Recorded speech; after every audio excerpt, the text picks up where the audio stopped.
You are now tuned in to the Jmack Experience Podcast. All right, we're back, and we got a very, very special guest on the show today. I want to give you a round of applause. Thanks so much for joining us. How you feeling, brother? I feel fantastic right now. I just took a nice dab. I'm in my element. I feel nice and relaxed and super inspired right now to talk terps, man. I appreciate you for having me in the house tonight. Big facts. We're doing something a little bit different today. We're here at the Industrial. We got a little event going on between all of us. We got our co-host here. Yo, Chris, how you feeling, bro? Yo, I just had a lovely dab with Bobby NuggZ. I'm feeling great. I bet y'all. I'm feeling real good. So let's get into the intro real quick. Episode 134. Bobby NuggZ is in the motherfucking building. Shout outs to the Industrial. Shout outs to A-Trans Events for letting us do this here. And shout outs to Chris Revill for joining us today, man. You already know. Let's get into the intro and we'll be right back. Welcome to the Jmack Experience Podcast. This show is for motivational purposes only. However, we will not be politically correct, but our goal is to inspire those who listen and watch the show. Thanks for tuning in. Please be sure to follow us at the Jmack Experience Podcast and email us if you would like to be a guest on our platform at the Jmack Experience Podcast at gmail.com. Peace. Once again, man, it's truly an honor. I want to give you another round of applause. Before we begin this podcast and speak about everything that you've been doing, it's amazing how we actually met. Shout outs to Chris, by the way, because if it wasn't for him, this probably would have not happened. But I remember him telling me about you. And he was like, yo, there's this event tonight. We got to go over there. And shout outs to everybody at the Search RI. But yeah, we ended up showing up. Yo, and I'm not going to front. It was in one suits. It was one of the coolest events that we went awesome. to, So, it's truly an honor once again. Like, I appreciate, Likewise. you extending the hand. Hell yeah. It kind of comes full circle. We're back here at the Industrial tonight. Yeah. Filming this podcast episode. And I love how that happens. And I love connectors such as yourself. Yeah. Absolutely. And that's something I've always taken pride in my life too, of being a bridge builder. Yeah. There's so many unique people out there with unique stories and platforms. And when people like us come together, so much dope shit can happen. Hell yeah. Hell yeah. How did you hear about Bob? We got to give a little introduction. I was thinking, I don't even know how we met. Oh, yeah, I don't know how you met I think each it was Weed Wars last summer officially. Yeah, So probably it was something through like the that. competition that we threw with Yeah. Cannabis Co. I probably, because I've I'm been sure following you for a long Yeah. time through your writing and through your podcast. I feel like it look must at have done. Oh, that's a nice thing. I feel like it must have reached out to be like trying to get Hey Brody to sponsor something. Something like I was that. like, we got to bring more weed into the magazines. Yeah, man. And then I think now something that like we that. cracked this, Now it's happening, baby. cracked the door, Yeah. and we opened it. Yeah. So many new things that I think we'll be able to do because I've wanted to work with our monthly, get a little more involved in really not just Rhode Island's cannabis and food scene because I'm heavily involved in both, but Rhode Island's community as a whole. Yeah. Because I have a lot of aspirations. Hell yeah. Yo, shout outs to that pizza that you had. Respect. Dude, so good. Delicious. And it was infused. Hell yeah. We infuse all of our pizzas unless specifically requested not to. We always offer a couple Right. pizzas that aren't infused, but pizza's in my DNA. That's always what I say, right? I'm Yeah. Sicilian. I'm from Rhode Island. Nice. My grandfather came to Ellis Island in 1945 and Wow. moved from Brooklyn down here. We have family in Connecticut, but my grandmother met him in the 60s. Had my mom, shout out to Rosebud. Yeah, and that's funny. You got right to it. 'Cause I was gonna ask you, before we start getting into all that, I was gonna ask you, where you from, Yeah, growing born up, and what was raised. life like? So originally, you're from New York City. Nah, my grandfather was. Okay. But I'm born and raised from Rhode Island. He moved down here probably the 70s. Had my mom. My grandma just turned 98. Wow, God bless. We got a lot of family roots here, man. Yeah. I'm just right now really trying to focus on my family. And I'm about to be 40 in a couple years, so much energy right now I've been feeling, and thanks for allowing me to have a platform. To share my Absolutely. story. Let me ask you this, because you said your is this your great grandma or My grandfather. your grandfather, My right? grandfather, yeah. So he comes from Ellis Island, which is from amazing. This is Sicily. the roots for real, right? And then what the hell made him want to come to Rhode Island out of all places? I think that just the Northeast in general, like New York and Rhode Island and Connecticut are just a degree of neighbors. separation apart from each other. And one way or the other, you're going to end up here. Yeah. Just so happened he met my grandmother. Yeah. Who was a beautiful woman, and she was born on a farm that my great grandmother had. Right. We still own to this day. It's been in our family for over 120 years in Northern Island, Chepachet. Wow. Harmony, it's called. I know where that is. Oh Harmony's shit! very No way. Oh, we gotta go over there and do a tour, yo. Yeah, we'd love to. Oh, yeah. On the road. Candy store like in Rhode Island in town. That's you guys. Yeah, yeah. Oh, Get that's the fire. fuck! They were just John in the Hopkins. magazine. Yeah, they were just in. They did something in Hey Rody about you recently, and I was like, I gotta go to that spot. Historical. Yeah. So I'm super Get proud outta to be from here. like a super small town, and like growing up there, like you either rode dirt bikes, you're good at sports, or you grew weed. Right. You know, like those are like I chose to grow weed. So And this is back in the day. This was like 04, So 03, 04. It's safe to say that you come from a family of entrepreneurs, more or less, right? So that's probably where you get it from. It's in your blood. My mom was more of a hustler, but my grandparents, they owned one of the first general stores like in the state. You know what I Right. mean? And they sold cheese and wood, and they had a That's wood still on the property, and like that same foundation of the barn's still there when I go and check it out every day. And, like, I'm about to soon go and take it over and hope to build like a pizza oven. And a lot of my friends now from my hometown have like farm to table, farms and restaurants. So let me ask you this. Do you come from do you have a lot of siblings and stuff like that? Or One brother, my brother Donnie. Shout out one my brother. Shout outs to Donnie. My younger brother Don.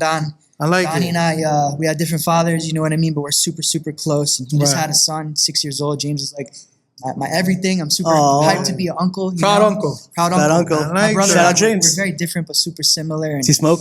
oh, he smoked. I exposed that boy to so much. Yeah, that's where it is at. He started smoking like cigarettes when he was probably 11. We were hellions, both of us. I was going to ask you, what age you started smoking, more or less? I was probably every day smoking at 15, but I smoked first time when I was about 13, and I didn't really have an experience from it. Yeah. But, you know, after that, I had like a tremendous experience from it for my second time. And it, Who like, put you on? Because there's always someone that puts you on, yeah, right? there's always someone that put me on. Shout out to my boy Vets. Shout outs to Vez, man. Dave was out here, a true veteran in the scene. We were high school together. Like one day after school, he's like, yo, I got some kind bud. Meet me in the park. Yeah. So I rode my bike to the park in Chepachet. Met him in the woods. He had like a soda can. He poked a bunch of holes in it. Oh, that's why you like dabbing. Oh, dude, I hit this KB. It was super skunky, and I like had like a psychedelic experience, and like you know that true cottonmouth, that old school where you like feel like you're chewing cottonmouth. Where you like spit on yourself? Oh my god, dude! You I, remember like, that first feeling? Oh yeah, oh I yeah. remember I had uncontrollable munchies, and his dad was a pastor, yo. Oh, And we like God. both of us were zooted. And we went back to his house, and his dad had the house next to the church. You know what I mean? It was like that. Because his dad was a pastor, so he got the house next to the church. We like went inside, super roasted, bro, and started rummaging the kitchen. And homie's mom came home. He's like, "Just play it cool." Yeah. I'm like, dude, I don't think I can play it cool right now. I'm like, Are my eyes red? talking to the pastor's wife, and it was a funny experience. And like he opened my mind to like, you know, that day he opened my mind to like so much, including introducing me to like Lunas and Cannabis and like so many amazing hip hop artists that like set me on a trajectory and like made me a weed nerd from the first moment I got to really experience and see weed. But you know, I always say I was born into this. My mom and my family got raided, and I was put in protective services when I was a kid, and I was, you know, around a lot, exposed a lot since I was a little kid. And my mom and both my stepfathers were growing. Oh, they were growing bud back in the I mean, yeah, that was the thing back in the day. And, crazy. you know, my mom, she's an outlaw. She's got crazy charges on her, and my brother's father got her wrapped up in a lot of shit in the 90s. It's part of my story, you know. I'm definitely like now, I'm open to talking about it. Yeah, let's talk about it. Yeah, my stepdad, he robbed the Wells Fargo truck in like 1992 for over 1.5 mil, and it ended up being this big thing with the patriarchal crime family. And is he the one that they caught years later? Are you kidding my me? stepfather ended up getting murdered right in Burrillville, probably so like sorry. 93. A bunch of shit happened. Multiple people ended up starting to turn state witness, and they killed 4 or 5 people that were involved in this robbery, that's including my crazy. stepfather. It's still unsolved 34 years later right now. Yeah. So now, like, sometimes I think, like, just a few years ago, they dug up a body in the back of a mill building out here. And, like, a lot of these old timers now are telling their story. You know what I mean? Like, they're sharing shit. So I never know if, like, one day I'm going to hear, like, so-and-so did it. We never really know. I have a lot of speculations of my own, because I definitely consider myself a crime, you know, aficionado. Like all that mafia shit and all that? Just A through Z. If someone's been a drug kingpin in the USA or outside, I follow their story A through Z. Yeah. Shout out Ricky Ross. I met Ricky Ross Shout a outs few to times. Rick Like Ross, his yeah. story's super inspiring and crazy, and like cut from that cloth. Like I chose a different way of life, and I was really going down that path. Yeah. Sort of choose cannabis as a profession in like 08. That was crazy for me. People thought I was nuts. Well, for just This before it was legal. Let's highlight That's that. what that's. When does it become legal in Rhode Island? 2012, right? 2012 it went medical. But then it took 5 years. Excuse me, 2006 it went medical. Yeah. 2012 went decrim. And then we just went recreational in 2020. Very recent, right? 23, I forget exactly right now. But it's been a culmination of a lot of hard work and effort. And I really was there at the forefront of a lot of this stuff. Like, you guys can ask around. I'm sure you've heard, like, I've helped establish a lot of the rallies at the State House back in the day. And many protests and helped garner funds for many lobbyists. And, like, I was a cannabis rights activist before. Oh my God, it's one of my questions. Hold on one second. Let me slow down just a little bit. Because I want to speak about this. All the shit we used to have to go to just to smoke a blunt. Oh my God. You remember back in the day? I remember we talked about this I at was in home. the snow just to cap a roach off my boy. Like, not even kidding. Yo, my big mom always facts. had middies around, so I was super lucky. Yeah, My mom's was a mid dealer around our area for 20 plus years. Right. Never had a scale. She would just eye out sacks. All my homies would be getting pissed. Yeah. But it was like that. Like, I always had, like, I could always rummage the house. Exactly. If I didn't have nothing. Jesus. And I was like, all right, fuck yeah, I found a roach. Like, I'd be souped. Like, but in my house, it was like acceptable. I smoked weed with my stepdad and my mom when I was like 16. Right. Day. And it wasn't as like, you know, now we have all this and that or how much THC. Yeah. It was like, yo, mids, like you just said, Middies, haze, it was dro, dro, and sour diesel. Hydro, sour diesel. At that time, like, you were starting to maybe see some name brand strains coming around from Amsterdam and from Europe. Yeah, It was yeah. starting to hit the USA hard. And like, when I first tried the purple haze, You liked it? before- I was gonna ask, what was your favorite? knocked my socks off. I think yeah. that whenever people ask me, what was one of the first strains you ever smoked that really like stuck out to you? I was like, purple haze for From sure. New York, right? I'm assuming. All day. I mean, there was nowhere else it was coming from. I remember, yo, my cousin from out here, he used to hit me up. I don't want to incriminate this back in the day shit, but he used to come all the way, meet me in the city just so he could buy ounces of fucking Purple Haze in Washington Heights. Buying Damn. dubs of 0.6. If homies were nice, I'd give me a 0.7. Yeah. You remember when them shits used to come in the little glass bottles? You Oh, remember yeah. that shit? I liked it when they got the sandwich bag and they blow a little bubble up in the corner. Yeah. And they tie Yeah. it. I'm like, all right, And burn it, homie, like the burn homie's it. taking a little bit of extra care with Little these too much. sacks, so Yeah. you could tell it's a Yeah. little bit more Yeah. premium. It's not getting all squished. Like, but it's been crazy to see the just the advancements. But I was a haze and dro kid for sure. Like, I was always seeking out. And that time- shit was sticky, bro. First time I tried that haze, I knew there was better weed that existed from the seedy brick shit that I would steal from my mom. Right. I was like, all right, I'm just gonna seek out to try to find this. And I was like, my first job, I was every paycheck. You wanted some good shit. So I love this shit day one, man. I turned it into a lifetime Now, profession. you're still a teenager at this time, I'm assuming, right? It's only 15, 16 at that time, and like really discovering like weed and my love for it. Right. I was just, it's terrible. Went through a lot of terrible things since I was a little ass kid, and in high school, it was even worse for me. And I had a lot of crutches I held. I held deep to me. And a lot of my friends were like wealthy parents coming from like a nice town, and they had everything. I wasn't jaded like that. You kind of didn't fit in, you felt, I right? didn't fit in at all. Yeah. And, it was a lot of people, definitely started judging me. And like, I became an addict at 18.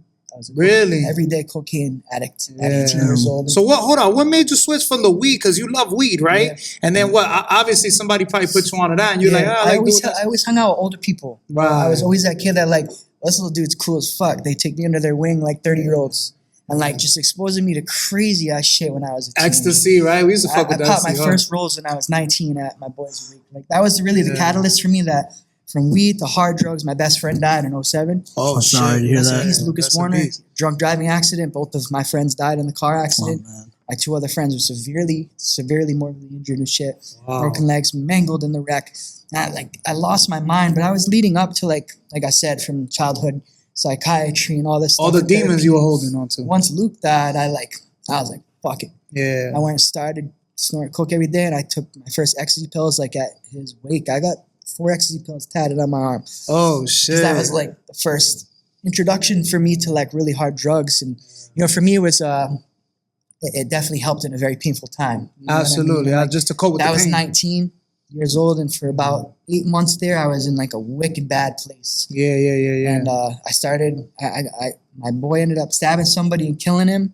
Right in Smithfield. I was like, dude, I need to just get away from like all this shit and all these people, man. I Wash your hands with them. washed my hands of it all in like just like matter of a week, bro. And I started hanging back with my hippie homies from Foster Gloucester. Start smoking again. Started smoking Yep. again. You stopped all the heavy shit. I stopped all the heavy shit, and I spent over 100 days in and out of Butler mental health facilities and in and out of rehab. Yeah. Then you was really going through Coming it. 20 years old, you know, I was like, well, I'm sick of this shit. I was a test dummy, and I started to check my liver. I was like, I don't feel right. Like, why you guys got to check my liver? I was on over 19 different pharmaceuticals I was put on in over a year and a half. Shit. I was like, I was fucked up, dude. Every time people would see me, I was shaking and shit. Like, I felt no confidence in myself. And I went over to my buddy's house. He's like, I got just what you need. He's like, open your mouth. Put 2 tabs of acid under my tongue. I said I'd never take it. I was always scared too. And all my homies were like, nah, dude, like, you're good. But I was so inspired by the Grateful Dead and this culture. And like that night, my life changed forever, bro. How is that? I've never taken. I had the most acid profound, heavy, spiritual experience I've ever had in my entire like life. an out of body experience. It wasn't so much out of body. It was so inward. Yeah. And I just did so much soul searching, and everything around me was melting and pulsing and breathing. And, and like the entire room around me, there was puddle. It just was a puddle. Yeah. And I was turning into a puddle.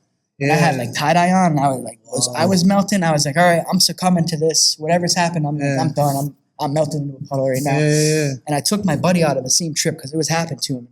I was in a room with tie-dye everywhere, and I gave him a pillow. I'm like, just look at the pillow, bro. And it started melting in my hands when I'm handing it to him. And he looked at it, and I took him out of a bad trip, and we both started to have a really good time. And the next day, man, I stopped the Xanax. I was like, I'm not taking this. I was disgusted by it.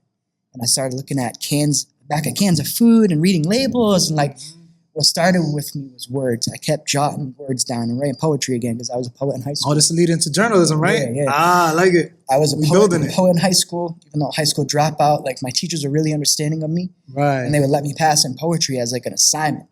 So I was like always a wordsmith. That was like my shit. English was your favorite subject, huh? English and history. For sure. Like both those two right there. So they go so hand in hand together. And like from there, I was like, how can I channel all these books and writing, poetry I'm writing? Right. I want to be a journalist. Yeah. Clicked in my head. After I took those doses, I was like, I made a Facebook.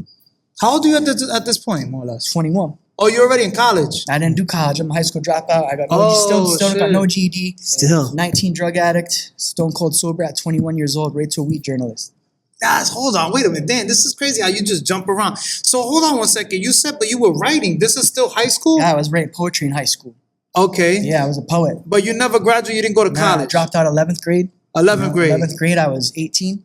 18? Yeah, I was 18. But you said you were 21 when you started writing? Yeah, like it was heavy? a 2.5 to 3 years there. I was really going through addiction and drugs. And right. You took the acid and all that. Okay. About 2.5 years after that, initially 18 years right there, my buddy dosed me. And then I became, about 3 months, I was like writing poetry even more. It came back to me because I lost it. Yeah. I was like, I'm never going to work again. I was on all these pills and like just all this shit. I felt like fucking dumb. Like you had no future I had no ambition, son. Like I felt it in my belly, the bottom of my stomach, like that feeling like I'm done. Yeah, hopeless. Mentally, like I was finished and like, yo, this is crazy. So would you say the acid trip like sparked your creativity? My God, because like I don't know, invigorated my entire soul. Yeah, because like fun fact, I actually used to work at Butler. I'm a former drug counselor. We were just talking about it before. So like, he knows my actual psychiatrist. I used to work with you. When I was at Gateway Mental Health when I was 18. Great dude. I love that guy. But like there's limited studies of it, but like the stuff that happens in the brain and the neural pathways and the connections that happen on like psilocybins and acids is crazy. And like some of the research has been coming out with it.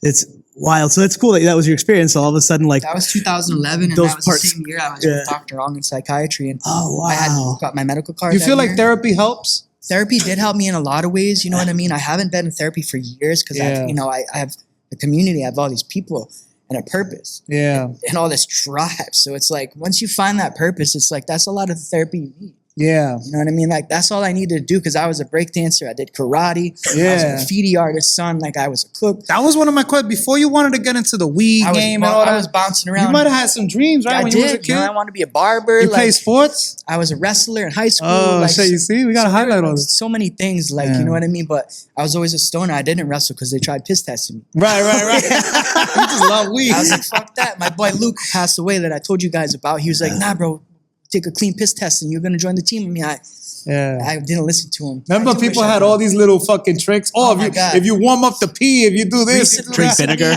Recently, I think I got my grandma to pee for me. Shout out, Graham. Not for me. Shout outs to grandma. Close friend of mine, man. Like grandma's a G, dude. Man. So people still like really deal with that a lot. You know what I mean? That's just stressful. Cannabis is becoming more and more socially acceptable, but when I started, it was so taboo and I got my medical card like 2011. That same year, I was publishing my first magazine called Cannabis Times. They were from California. Like High Times, kind of? Yeah, they oh, were that's they were fire. modeled off of High Times. So that was going in from transitioning to 08 to 09. So I was sober. I took that acid. Yeah. I was writing all those poems and figured out how to channel it to something legitimate. And I messaged this dude on Facebook. I was like, hey, I would like to write an article for you guys. So I did my first article was a research article in 2009 on fibromyalgia. Nice. It was for this magazine from Cali called Cannabis Times. Montel Williams was on the cover. Oh, that's Sent fire. me like about like 200 or 300 copies of that mag, and it like opened the doors for me. And like at that time, I didn't know it, but there was a magazine forming in Rhode Island because medical marijuana was really taking off here, and it was called 1,000 Watts. Oh, the 1,000 Watt. I remember And that. there was this one dude, DJ Stone, shout out DJ Stone, and my mentors, Drew Thomas and Carlos. Yeah. And they kind of all had a huge falling out. So me, Drew Thomas, and Carlos were like, fuck it, we're going to change our name. We're going to go by Relief Magazine now. Relief. That started 2011. And I wrote 60 to 70 articles for them over 5 years. We were hard copy print, one magazine every single month, and every smoke shop in the state. There weren't no dispensaries around, none of that. Yeah. We were just reviewing medical grows and getting seeds from Amsterdam. Like the community was really forming back then. And not to cut you off, but this goes to show, like, you see, you didn't even finish high school, no GD. It goes by like just putting in the work, right? Locking in. You were able to accomplish all these things because I was sick of people doubting me. right. But like speaking of that, is I was reading because there's a lot of stuff to when I researched you and like even Chris, I had hit him up like, yo, Chris, give me some pointers here. But it said like since 2009, you have literally published over 400 articles and reviews. Yep. And then you also, I think in 2014, you, correct me if I'm wrong, you co-authored the cannabis curriculum for the Northeastern Institute of Cannabis Technology. Yep. How did that happen? We were trying to Crazy figure out what that is. We have no clue. Northwestern Talk to us Institute about of that. Cannabis Technology was an actual cannabis college in Massachusetts that took place for 2 years. The founder passed away. Yeah. The business was dissolved after. I actually have hundreds of students who graduated my curriculum through making concentrates. That's crazy, bro. Super cool. I wrote about 5,000 words of that curriculum for making rosin and making bubble hash extractions back in 2014-15. Yeah. They presented that curriculum to over hundreds of students that enrolled in this college up in Natick. Yeah. And I was one of the professors, I guess, that you That's can consider fire. me. So I was like, How long does it take you to write an article, more or less? I can bang out an article in like 5 hours. In 5 hours. Jesus. Depends. I like my articles to be super direct and to the point. I just wrote one today. Yeah. And sometimes it depends. Like I got to edit too. Yeah. It takes me a lot longer, but I really like interviews. That's my thing. I like sharing people's stories. And, like, Right. if I'm inspired by someone, I have the opportunity to like send them some interview questions. Like, I think that's why we connected right off. facts. Right. Like, that's always been my thing. So I've worked with rappers all over the world and hip hop and reggae stars and breeders and like everything. Like if it's unique, I'm about it. I just did a review on some Catalina cheese from the Edgewood Cheese Shop over in Cranston. So supporting local business has always been a big thing of mine. But like the writing thing is like I'm about to drop 5 new articles over the next week. Where can people find your new articles? So right now I'm freelancing. I'm freelancing for Talking Joints Memo out Nice. of Boston. They're part of Binge, the Boston Institute of Nonprofit Journalism, real deal journalists doing real news and real work. I also work for MOTIVATIONAL magazine. Fire. They're out of the Midwest, but they're international right now. I'm the Northeast correspondent for MOTIVATIONAL, and then I also write for Psychedelic Scene, which is all about psychedelics. Yeah. So I'm writing from anything about Mushrooms. mushrooms, blotter art. I just tried my first- psychedelic bands. I just had my first experience this Hell yeah, fucking man. week. It was pretty dope. So how do you write a cannabis review? Like me, Jmack and I were talking about this on the way here. Like sometimes you ever talk to like someone who likes wine and you're like, I have no fucking idea what you're talking about. Yeah. That's how you are with cannabis. Because I've had conversations with you and all of a sudden you like slip off and you're using all these like fancy science words and I'm like, Yeah. Like, What? what is he talking about? like where did you, and you didn't graduate high school. Like, that part is still blowing Yeah, my we mind. got to keep highlighting this because it goes to Jesus. show anybody out there, never give up, right? If you have something you're truly passionate about, It's crazy. put Like, the work in. I get emotional talking about it. Yeah, yo, it's all Podcasts good. I You do, could it's you like, could say whatever you sometimes want. Here. it's hard for me not to get choked up when I Yeah, talk about yo, it. if you gotta let it out, let it out, So man. how would We you here. write a cannabis review? Cannabis Yeah. reviews, like we have so many different terminologies we use. It comes down to studying the lingo and knowing what you're talking about. Right. And giving an honest expression of your interpretation of what you're smoking. Mm. So like there's, for instance, let's bust open a jar right now. And do Hell Let's it. do it. Yo, speaking of that, hold on, I gotta highlight this. You're kind of, to me, you're considered like the dab king. Respect. What got you into dabbing? dabbing, I started dabbing when I took myself off all those pharmaceuticals. in 2011. Okay. Everything happened like That shit's crazy. Anyways, yo. when I say I'm a chosen one, Yeah. I say I'm a chosen one because it's really true. Like even when I was 11, I was DOA in a coma for 5 days. Son, I died. I was in a coma for 5 days, and I got so many chances to do something. You're here for a reason, bro. Trying to do it. People get to be famous in life, or they get to be superstars. It's like none of that was important to me. Word. Helping people, share my story, and like being a humble, caring, kind, and compassionate person. Yeah. First and foremost was like how I met people, how I made my bones. So it's always like conversation. I'm always out there. I'm always meeting people. That's Showing how love. a lot of people know me. It's like, because I really show up. Yeah. It's like, that's the goal at the end of the day. You know what's crazy? Because like we come from like, especially me, I was an avid vanilla Dutch. If it ain't a Dutch, I'm not smoking. Yeah. I was one of those. And then we kept, before that was Phillies, White Owls, right? Yeah. I was the same way, man. It's so many lanes now. Like we It's got crazy, dabbing, dog. we got I know. bombs, we got fucking. My homie just got metric tons of fucking tobacco leaf shipped Yeah. from Colombia Right. to USA That shit's crazy. to start his own leaf It's come company. such a long So way. I'm like, dude, like everybody's out in their entrepreneur shit too. Like it's hard. Like it motivates me every day. I wake up. Some days I'm like, shit, man, you didn't go to college. You don't got no degrees. You didn't learn no trade. That don't matter. You just got yourself. I'm like, all right. Yeah. And then I'm like, oh shit, I get that fight or flight. right. And I'm like, all right, better get out there. That's real, though. I'm booking some shit. I'm flying, catching a flight. I'm going to Miami. Yeah. Going to Barcelona. I'm booking shit in Hawaii. Like I stay busy. Hell yeah. It's That's like- the only way to do it. Without the community, I couldn't do it because a lot of people are paying for my way around the country and my way around the world. Yeah, that's a fact. But Chris you wanted that answer. What was the answer again? Yeah, like tell us about how you read a review. Nuances of weed, man, are so special. Like it's a lot like wine. When I do a review, I always start first checking the packaging. I always check the packaging because that's like branded jars. You're automatically going to get a better product if it's got a branding on it. If it's just got a black on black or black on clear, Or like a marker written on it, right? There's a marker written on it, you're probably getting some budget. Yeah. You know what I mean? Like if it's a branded jar right off the bat, I know that I'm going to get some Presentation. What's this right here? It's the Fatso. It's a JFK cross. Shout out to my sponsor, Revill Wellness. For Shout me, outs to them, man. Let me give them a drop real Revill quick. is a G, one of the best in the business. Some of the best hash like I personally ever Oh tried. shit, can I see? The Fatso, I believe, is a JFK Damn, that cross. shit smell like straight fucking. Straight gas, petroleum fuel. I get petroleum, kerosene. There's a little bit of a savoriness to it. Like Yeah. a teriyaki sauce vibe, kind of. Yeah, it does have like, Well- you know what it is? Because we grew up in the hood, my people's. And when I first seen people doing the dabbing and the fucking bomb, to us it looks like a crack pipe. You know what I'm feel you, saying? It's yeah. like, I don't want to do that. Like, you know what I'm saying? But then, it's so Now that much you got cleaner. Got the E-rig. It changes. Yeah. These really changed the stigma. Because Yeah. I was strictly torch and rig for up until a year and a half ago, up until this Oh, sponsor. yeah. But now I like I want to E-rigs. get one of these because Well, make sure you guys get hooked up for the podcast. Yeah, Oh, hook us I up. switched. I had to. That's fine.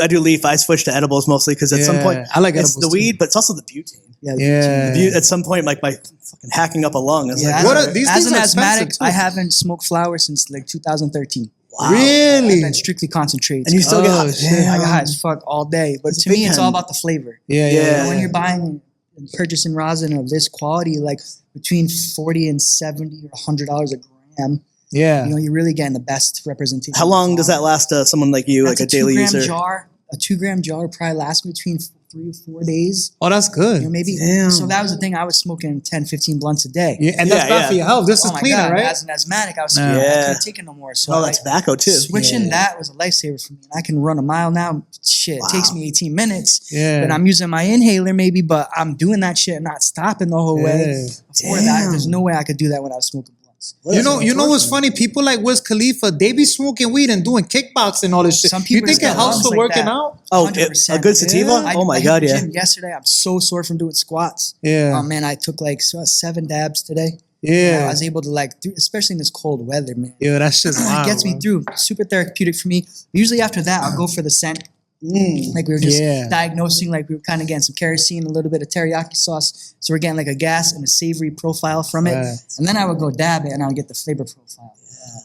Usually Flavor profile. Like, dude, when I was in high school, I never thought there'd be a day that there'd be legal cannabis and we'd be talking about it as if we're at like a Michelin star restaurant. Yeah. Like you're like a, what do they call it? Sommeliers, like with wine. Oh no, he's like a fucking the historian actual for term we weed. use in the weed industry now is a ganjier. Oh, it's my dream. And that's a program, like I did the curriculum for the cannabis college. Ganjier is a program in the Northwest you'd have to fly to. You'd stay on this farm for a couple weeks and you would take this program. Got you. And if you graduated, you're a ganjier. Oh, that's fine. That's my dream. Now, especially on LinkedIn, like ganjiers get major opportunities Yeah. because you're certified. You're like a weed master sommelier some type of in way. the weed industry. You know what I mean? I've thrown tastings all over the world, Barcelona and Hawaii, and like I could totally go out to NorCal and get my ganjier, but you know, I never went for a certificate of my own. Somehow, like in my career, I've been able to surpass that because I was so early on and studying this so deeply, so early that You're really invested. I was, you know, I still am. Like this is my whole entire life. Oh yeah. That's all I know and all I'm gonna know, I think, is weed and food, you know? But I'm expanding, man. I'm trying to evolve right now. I feel myself like entering a new chapter and feeling like super inspired. And 40 will do that to you. Absolutely. 40 will do that to me, man. Yeah. This is almost 18 years I've been doing the weed shit. You got to I'm keep 38. stepping it up. You know, Yeah. I'm constantly evolving. And people are like, how does this dude keep doing it? Like, Yeah. It's just all about With sativa, baby. 100%, man. Yeah. Well, look at Seth Rogen. That dude smokes 24/7. Hell He's yeah. one of the most He's been a productive human huge, beings in the like, world. inspiration of mine. Like, and I Same. was like a Fear Factor fanatic. I'm not gonna lie, like not to cut you off though. You're the type of person that I literally like to smoke with because I don't smoke as much as I used to, right? Because once you get older, you don't really want to smell like it no more and shit like that. But like people like you to be like, you know what? I'm breaking the fucking habits. I'm gonna smoke today, like because he actually gonna put you on to like something new. And you're gonna learn. Exactly, because usually like I'll smoke whatever, like even like mids will get me fucking high. You know what I Want a mean? little taster? Yeah, let me try it out. It's the first time we do this on the Jmack Experience. Normally we don't, but we're gonna make it happen today. Hell Fuck yeah. it, we taking a rip with Bobby NuggZ, Jmack, man. a little taster. Let's get it. Let's try it The out. thing about this rig is you just take a little sip. Son. How much do one of these go for? So These Bomb, joints right here. Bomb E-Rig is one of my sponsors. It's the Bomb Pro model. Yeah. They have multiple models and they just dropped the Erics, but they're around $180. Damn. Yeah. That's it? That's pretty worth low. it. For like, The same rig and atomizer, Yeah. I'm going on 9 months. It lasts for a while. So long, you get your money's worth. Yeah, Really? yeah. Just sip it. because you use, Gotta be extra like, careful. if I do the math in my head, So like, what you do? You just hit? It's already to temp. It's You good. Just rip it. rip it so like if I got that and replace edibles, Don't that take pays it for out. itself pretty quickly all day. because edibles ain't cheap. There you go, son. Yeah, J-Man. Clouds, yo. They're Yo, bomb. shout outs to Mike in the back, Shout man. out to, Yeah, you. boy. Shout out to the industrial, giving us a safe place to turf out and Holy shit. talk Terps, man. Yo, that shit hits though. I ain't even gonna lie. Terp time. It's like I smoked like a half a blunt in one fucking. Clear it. So Appreciate Holy if you want to shit. clear it, you pop the cap off. All right. We'll go up to temp quick. All right, so Now already- you it's already said ready. one of these lasts like 4 days. Yeah, about 4 days. You know what I mean? On a bad day, or if I'm in the mood, I'm smoking a gram a day. And what do one of these go for? Like more or less? So between good. 40 and 40, 60 a 50 G. When I went to Miami, like that shit was crazy. It's so hyped down there. Like It's mad expensive, right? everything's legacy market, so there's no dispensaries. It's Yeah. all, if there are, they're medical. Oh. But down there, you spend $100 on a gram. You get a 2 gram jar. It's $200. Yeah. But with that, you get a hoodie. And it's like, They make it dog. right, right? It matches the jar. Let's talk about the drip art they you got did. on, though. Yeah, man, the drip. I'm always like representing. Like I have some brands I've worked with forever. Grassroots California. These are the homies right here. They're from Colorado, California. They're a hat company, but they Fire. collaborate with I like the artists colors. all Those over shits the go world. fire with the aqua Yeah, 8s. they just hit me off like 15 lids. Oh, those are Yeah, fire. and then this is Threda. This is an artist from Brazil. This is like we have artists from all over the world in our collective. We take their art, we put it on limited edition apparel and prints, Yeah. and canvases and shit. And then it's the Pashmina. It's my shit right here. And then Hitman, 100% vegan leather right here. Oh, that's fire. The Ooh. man bag. I gotta get me one of those. 39 colorways. Doug Where'd you just get dropped. this? Last week. You guys That's can it. I didn't know we could wear pashminas because I got real jealous when you walked in. Yeah. That's fucking cold, man. Sometimes you just need something. We call this the wook wear. I was like, fuck it. It's Nah, he cold. came through ready. I like that. He came Yo, through and with ready that bet, because like I'm on Hitman. foot I all love day. man bags, Hitman bro. is one of my Yeah. sponsors. Dougie is like, that's Gotta my carry brother it. from another mother. Damn. Someone you should definitely get on your podcast. I gotta in the tap in future. with him. Word. Dougie just released 39 colorways of these, Yeah. limited edition bag, number each. And this is one of the colorways I grabbed. Yo, some of them are loud and super crazy. I was like, He's about to rock drop a collab with Golden State Banana too, which is like So, Nick is runs Golden State Banana. It's like banana terps. Like for me, yeah. it's real deal, bro. Like the best. My favorite right now is banana profiles. Like I wish I had some banana to bring you guys because it's like yo plate gogurt or like banana runts like on the nose. Get So out. it's like you smell it. That's fake. Yeah. No, it's just people. But when that shit hits, you like that. People have bred certain strains to crossbred certain strains to come up with unique terpene profiles. Right. And you can get everything from cherry punch to grape to orange to fucking banana. You know what? You talking about that leads me to the next question that I had. Like, you've judged and hosted cannabis competitions across the United States and All over the world, internationally. yeah. Right? Now, what was some of like your favorite places? Do you have like a top 3 that you could give us? Man, number one, definitely like back home in Rhode Island, the first cup I ever threw in Providence in 2014 was called the Secret Cup East Coast. Yeah. We had my boy Mortal Technique come down. He performed. Oh, shout out to Moto. 500, Oh, shit. 500 of our homies he performed for in a parking lot right in fucking Did he do Providence. Dance with the Devil? He did Dance with Oh, the Devil, that's son. fire. How did I not know He about chilled. this? It was like way ahead of his time. We had 1,500 people at this event. Like What year was this? 2014 in 2014. Oh, Providence. it's early. Okay. 100 vendors were out there. Everybody was selling black market hash and weed and terps. Like, and I had people fly in from like 16 states. It was crazy. It's crazy. I planned the shit for like 6 months with this crew from Colorado, and they did these cups all over the country. Yeah. And I was the East Coast one. This was 2014. I woke up day of the event, got to the venue at like 8 a.m. to a line of like 13, 14 people outside. I was like, all right, this shit is way more than I initially realized I was signing up for. Is that what sparked it for you to start doing Dude, events and stuff like that? that? That was the first one. I flew out to Colorado to Extract Artists Heal the Nation Bash 2012. As a journalist, I was starting to be established in there. And I was like, I'm going to start traveling and do my thing and meet these people that I've been following. So I went out there and I met these two, Big D and Jeremy. They threw this event and Colorado. It was like insane. I was like, holy fuck, this is what it's like. There were over 1,000 people in this venue smoking out and dab rigs everywhere, like Ghostface Killer on the stage. I was like, all right, this is what I want to do. This is what I want to do. So those dudes hired me to throw the event on the East Coast. I threw it in Providence. That event changed so many people's lives, man. It really did. And like, especially in the medical community back then, it was like ahead of its time. But that ended up happening. Like one of the dudes who owned the building where RIPAC was, it was like Rhode Island Patient Advocacy Coalition. Like that was like part of the medical marijuana thing back then. He started blasting BHO after the event in the building and burnt down.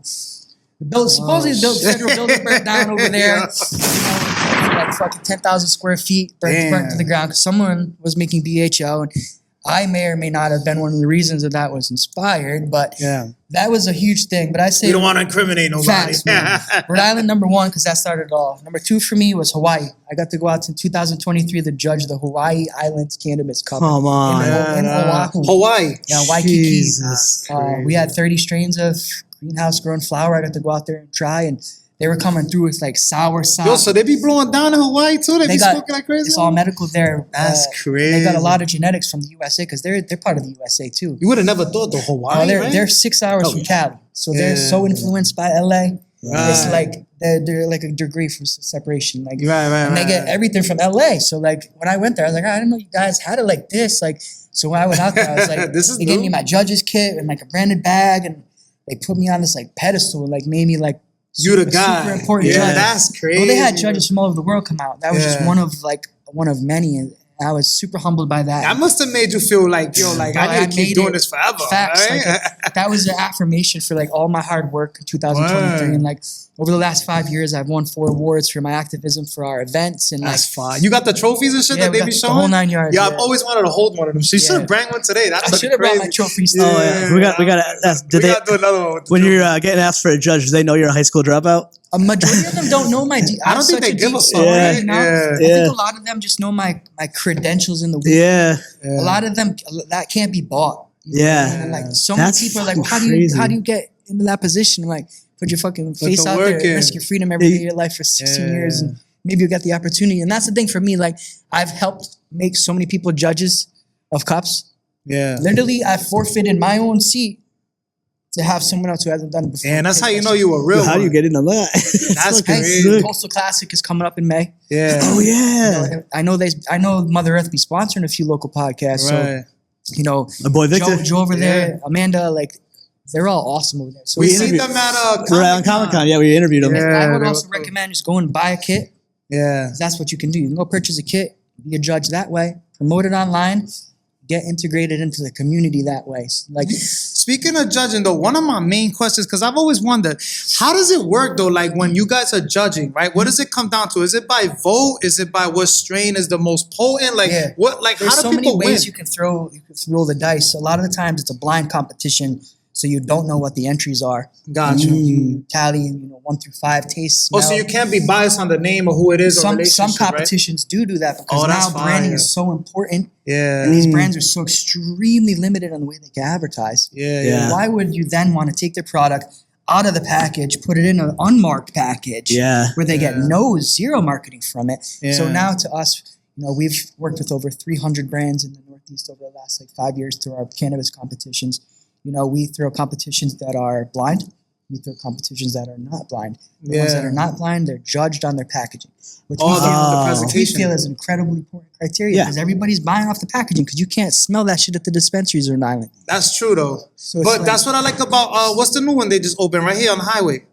Mother Earth? Mother Earth, right? They got the nice You can fucking smell the shit. Yeah, that's an Apple store. That's not a dispensary. That was They nice. got the nicest store. Like shout out to Eddie Keegan and Joey over there. Just shout out. My wife Gina. Thank you. Eddie owns Kitchen Counter Center of America right there next door. So when you walk into Mother Earth, you can see the influence. That shit feels like a jewelry the marble, store. the marble and the granite they sell at the kitchen countertop. Like he designed the whole store. Eddie did. That shit is co-owners. Mother Earth is a letdown if that's your first dispensary, and then you go to another one. You're like, facts. Oh, well, we said don't try to front though. We started with Slater. Yeah, man. I love Slater. Slater. Being super excited. Oh right? my god! Shout out Slater. I love As soon Slater. as Mother Earth opened, they hit me up. They sought me out. They wanted to work with me. They made me a judge. Slater Center, man, they just got me in there for the first time 6 months ago. Yeah. The first time. And I mean like that since 2012. Like you would think like it's kind of tough, right? Like, just let me get a tour. Like, fuck. Tough. But they got me in there recently. I got to tour the whole facility. Shout out to the High Priestess, Casey Signario. Shout out to them. A straight G, someone I highly recommend for your show too. She's like, if you're looking to get involved in the weed industry out here, other than someone like myself, Casey is like, the go-to. She's the Mecca. She's worked with so many elite brands out here and specifically in Rhode Island. But, she's the reason I'm also able to operate so successfully in the state. Absolutely. She shares the contacts. She doesn't gatekeep. We don't fuck with that shit. Yeah. There's a lot of gatekeepers out here. Like, we push that to the side. Yeah, hell yeah. I work in advertising for Hirodi.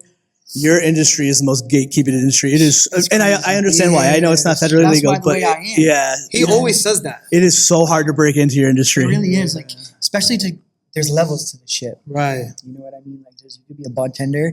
There's so many ways up the ladder. You can keep working at it, and it's like to do that, you need to get your foot in every new door you can. Yeah. It's like, and you get to that once you get your foot in that new door, you're like, I'm at another level of this now. Right. And there have been a lot of people that have came to my events or started working with me and then quit their job, yo. They were 9 to 5 and well, fuck it, I'm going all in on this too. If you can do it, I can do it. It's funny. He's always, even Chris always telling me, like, bro, eventually, bro, you're going to be good. You're going to end up doing this full time. Don't say, because like I was saying earlier before we started. Behind every great man is a great woman. Right. Yeah, you need the foundation. Without Bailey, I couldn't do half the shit I did. Shout out Bailey. Shout out to her. She really, motivates me so much and has enabled me to really empower myself, to put myself in a position to maybe do this for the rest of my life. That's what you need sometimes. Like the only thing you need. Can we ask something sappy though? Yeah, of course. How'd you meet your wife? Yo, I met Bailey when I was. Are you trying to be nosy? No, dude. That's like a good I meet met cute. Bailey when I was an addict when I was 19. Right when I started. Oh, this is good to know. Right when I changed, man. Okay. And, she was so out of my league, yo. She was a singer and worked with a lot of hip hop artists in the state. So and she was producing into the music albums. shit. Have you seen them on Amazing Instagram? singer, They're a very amazing good looking couple. Thanks, my brother. Yeah, Appreciate it's a good my looking short couple. ass, He's hey, tapped in. Chris is tapped. You be liking They're the cute photos, together. Chris, Yeah, right? no, it's nice. It's like you can see We're out here people in the online public like eye. It's definitely interesting gotta to show love. navigate that process and to be respectful and Yeah. to always have my partner's intentions first. And Exactly. when she's out there, she's a representation of me because I brought her into my life. Yeah, This exactly. way of life, So this lifestyle. you Because met hold on, right. you were saying that she was into music and all when that. we And were you were doing 19, shit with the I bud. was just smoking, man. Yeah. We smoked a blunt. She showed me her music. I was like, this girl's cool as fuck, and she's an amazing singer. And I was like, I didn't dare. I was like, yeah. Oh, right. you didn't even want. Well, I was on all those meds and I blew up 170 pounds and I was not feeling good. I was like, I'm not even gonna bother. I'm just gonna. This girl's my friend. Yeah. You kept it cool. That's what's up. You're fucking dope. And then like she came through. My mom read her tarot cards one time when we were younger. That's dope. And like, maybe like 2018, she hit me up online.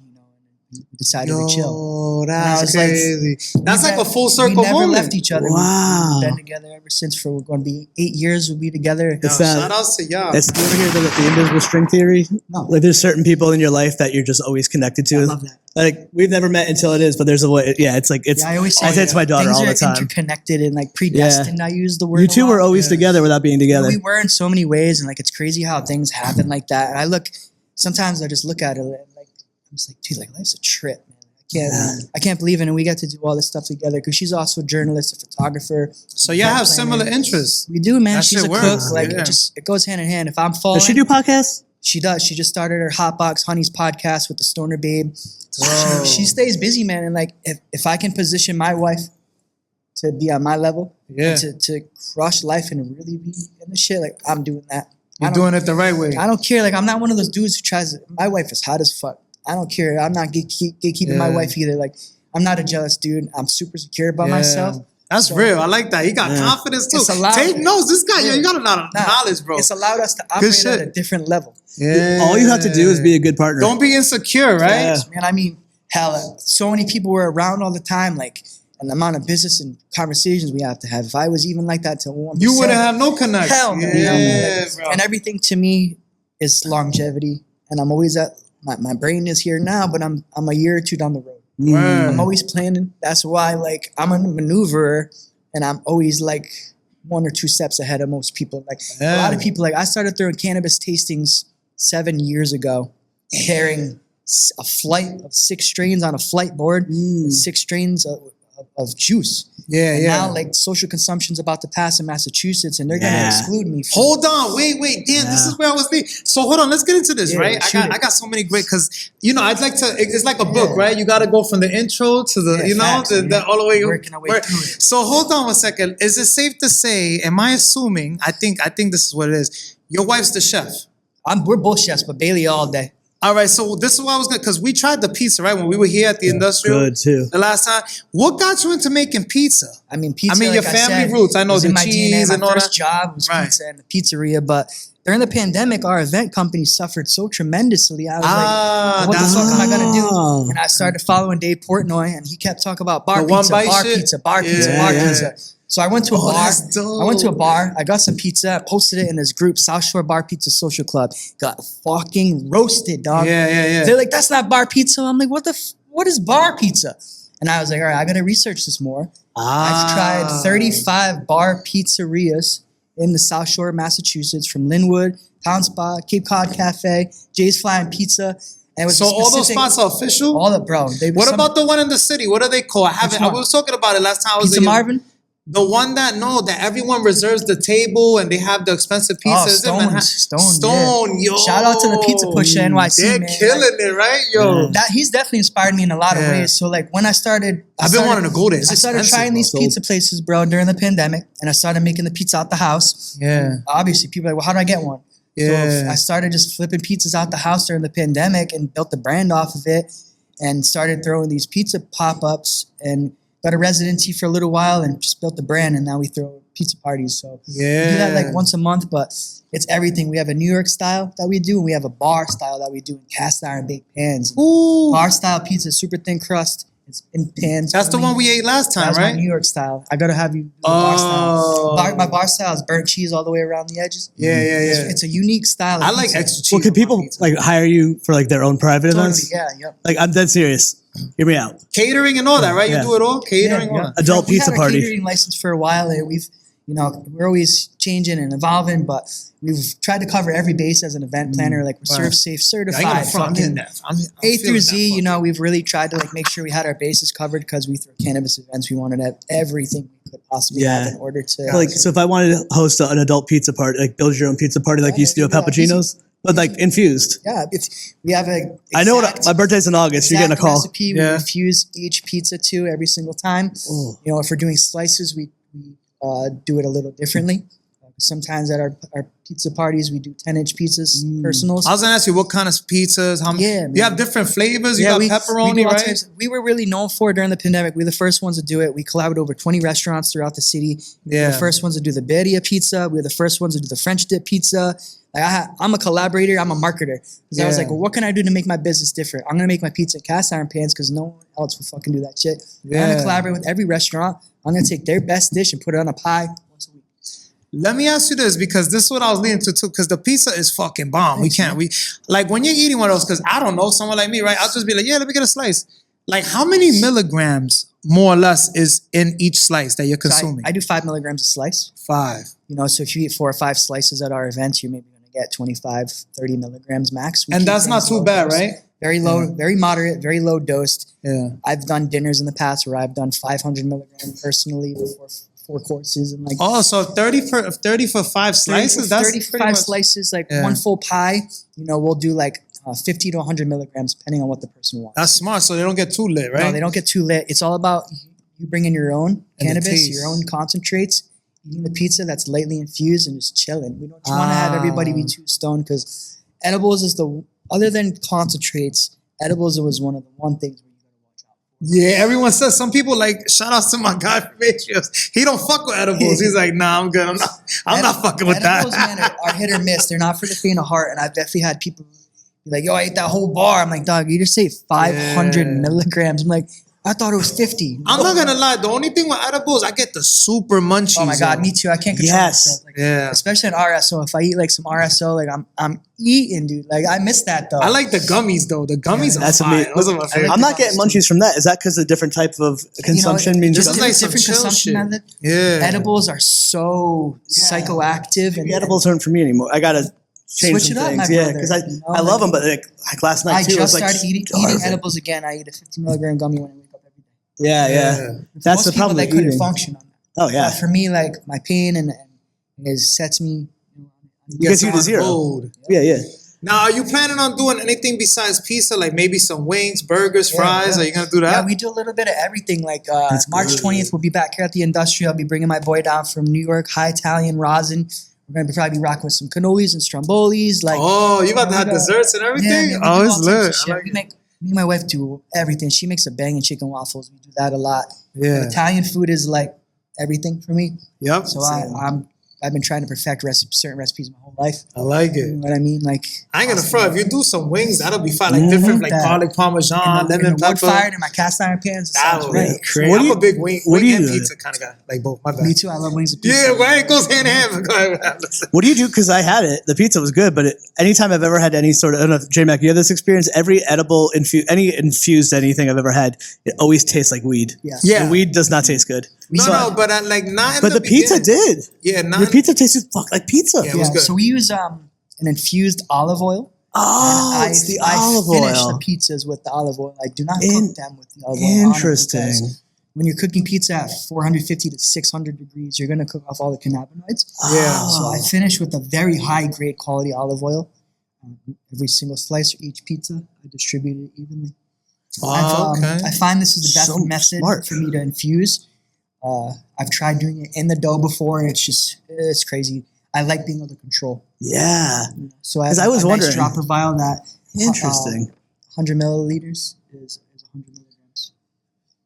Yeah, so my buddy, shout out Dab Science Extraction. He's Shout won, out to Dab 70 Science. awards. The honey, right? Yeah. Yo, that He's- was the best. They're like scientists. Oh my with God. edible shit. Shout He's out. 'Cause- actually gonna be on the pod Yeah, like in a Tuesday. few weeks. That's Are you gonna be kidding? great. I Yeah, have next some. week, I got actually. some. Noel is one She's of cool. the best of the best. He's won over 70 awards for making concentrates for legal Really? dispensaries. And he's really a chemist, Yeah. scientist. And That's like, crazy. He's one of the smartest people I've ever met. And I've written cannabis curriculum for college. Yeah. This is the man who's really cut out for that. Yeah. Stuff, you know? He's- Yo, hold on. Speaking of, because you wrote for the Forbes, I thought I seen so something that. I how didn't did that write for happen? Forbes. I was actually mentioned in Forbes because of one of That's my events. major, bro. Ironically, we threw the Grass is Greener gathering with Four Leg Production up in Mass 2 years ago for 2 years. Huge festival. We had Action Bronson, Wyclef, Oh, shout out Styles to P, Action, bro. Bone Thugs, Harmony, like STS9, Wiz Khalifa. Like Yeah. we went hard, yo. We really did the shit. And after the event, Wyclef had a great experience. He mention in Forbes of the importance of cannabis competitions like we throw and how their vital importance is for marketing for the cannabis industry. That's fine. So like I wasn't necessarily featured, I didn't write for them, but Wyclef John mentioned us in That's our somehow events better. That's still an accomplishment. in an interview with Forbes. So to me, I was like, well, fuck it. If he felt like we were worth mentioning, like that's worth me mentioning. Yeah. So, like, Were you a fan of Wyclef when that happened? I've been a fan of Wyclef forever. Yeah. So like after That's that, full circle people to me. started sending me the article. I was like, oh shit, you actually like mentioned our whole shit like that. Yeah. Like, Damn. the whole not my name, but our cannabis competition and everything like that. I was like super humbled and hyped by that. Isn't it crazy? Because like obviously we need like money to survive, and sometimes that's what we do it for because it pays bill. But like it's the things like that. Doesn't that shit Yeah, keep you man. going? Those affirmations, bro. Like Mhm. a lot of what I've done over the years, we don't make a lot of money in what we do. Yeah. It's all about the community. And I was a cannabis rights activist, like I said at first. So for 7, 8, 9 years of this, I've put in 1,000 free hours. Right. Just donating my time and showing up and speaking at events. I've spoken at Yeah. panel discussions all over the world. I've spoken on, I'd say, close to 100 panel talks. Yeah. Just educating the community about concentrates, about cannabis, about psychedelics, and donating my time. You know, I always thought that was really important if I was to say I was an activist. Yeah. But sometimes that's worth more than money, any type of money that could buy. To me, Now, like, do you plan on ever opening your own restaurant you know, in Rhode Island? I would always love that. I think people would really respond well to that too. It's maybe in my 50s, who knows, I could open up my own little Sicilian like cantina or some shit. But right now, my wife has it in the card. She wants to find a manufacturer for a frozen pizza line. Nice. So she wants to get Genius. my story told and have a frozen pizza in grocery stores over the country. That's so Non-infused, smart. non-dispensaries, not Yeah. niched in a market like that. You know, really just be in the food industry. Like a DiGiorno and shit like that, right? 100%. Yo, that's lit. That's gonna go worldwide. I'd probably bro. do it under Bobby's Bar Pizza and have it be a courage baking in cast iron pans. Right, You right. know what I mean? That's We'll see. dope. There's so many opportunities out there. Who knows? That's some Like, shit you gotta go on Shark right now, Tank. I'm building my legacy. So You it's go on like, Shark Tank, you in heard? fact, she's been making me watch this shit. You know, Yeah, I know, bro. she'd Trust me. she'd be good at like the other side. I have the story and so else Yeah. maybe who knows one day, man. You know, but They have local. Nah, we're gonna versions of put Shark that in Tank the here. air right now. We're gonna Yeah. positive Yeah, affirmation that shit. Yeah, we'll talk That's after. gonna happen, bro. that's the dope. goal. You know, like I think that is I've already written a huge business plan. Right. Extremely detailed business plan. I've got some really great numbers, and pizza's a good business because the margins are super low and the turnaround's like really high. Yeah. You know, and Pizza culture. pizza I'm with you. culture's- I'm a pizza. Who nut. doesn't like pizza? In my opinion, Yeah. Sicilians and Italians are taking over social media, Yeah. podcasting, Yeah. and media in a lot of ways right now. Absolutely. I'm both as well. I'm Italian and Sicilian. We're from Rhode Island. I know you're from Queens, but you from Yeah. here, bro. I'm from Yeah. Connecticut. I'm By- sorry. by Absolutely. association, I you're rep Italian, Providence son, too. you know? I rep Providence. Yeah. Now, let me ask you this, right? For those who are living under a rock, because we've been talking about cannabis this whole time, and some of my people that watch the show probably they don't know about cannabis, right? That's why we like to educate others. Like, what are some of the benefits of consuming cannabis when it comes to wellness and mental health? Yeah, man. So when I first started, it was all about the medical marijuana patients. And all of this stemmed from HIV and AIDS patients, right? In 1996, California passed Proposition 215, which was Yeah. the first medical marijuana law in the United States of America. Gotcha. That was therefore established by HIV and AIDS patients and gays from San Francisco. Dennis Perron was one of the first cannabis activists in the USA. He was the one who put the Prop 215 bill together with lobbyists and got it passed through. And it was a huge game changer because therefore there were tens of thousands of people who were terminally ill who could Gotcha. obtain cannabis. And it helped so many people. And Dennis went on to live 25 plus years with AIDS as a cannabis patient who was taking high amounts of THC every single day. Also, it kind of like proved that it was like good, for, like It was it'll help you. one of the first very positive forms of therapy for HIV/AIDS patients that Yeah. was alternative. Because what they were trying to put them on back, they were, I think, equivalent to chemotherapy medicines. in a lot of ways, you know? So the effects that they were getting from the HIV and the AIDS alone, the nausea, the hair loss, the weight loss, just the constant wasting of their body. Right. Just cannabis helped them obtain and sustain a better way of life every day. Right. So when I started to see that, I knew that there was a medicinal value there. Yeah. And that really inspired me to help people. And that's what we did when I first started. We had multiple people in our collective, multiple patients, and That's why I started throwing events first, was to have people obtain medicine safely. Right. Because I threw events pre-dispensaries. Yeah. You couldn't get weed at the dispensaries when I first started throwing events out. Yeah. 2011 was the first event I ever threw. So, safe access was really the point, to have people have a safe outlet to be able to obtain clean medicine, right? So to me, it's HIV/AIDS patients are sadly forgotten.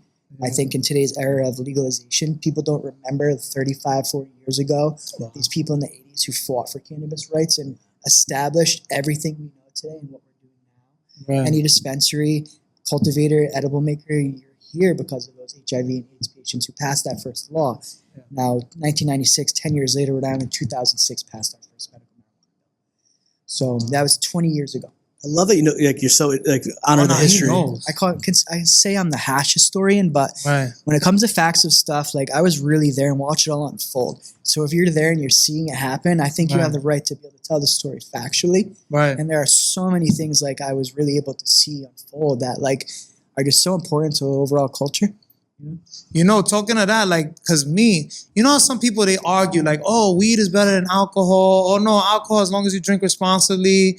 How do you feel about all that? I gotta ask. No. I bet you he don't drink. Watch. I bet you he doesn't even drink. 17 years sober off alcohol. Look at that. My father gave me my first sip of Budweiser when I was 4 years old, man. Yeah. And my uncle died of liver failure. Multiple family uncles, aunts have all died of some sort of cirrhosis and all that shit. Even my stepdad died 4 years ago of a drunk driving accident. My best friend died of a drunk driving accident in 2007 when I was 18. Yeah. So from that moment forward, I said, fuck that shit. Cannabis is safer than alcohol. And that's been one of my main objective, is to destigmatize cannabis as they have alcohol. And I think in my own ways, I've helped do that in the USA. Absolutely. Especially with cannabis concentrates, which is even more taboo.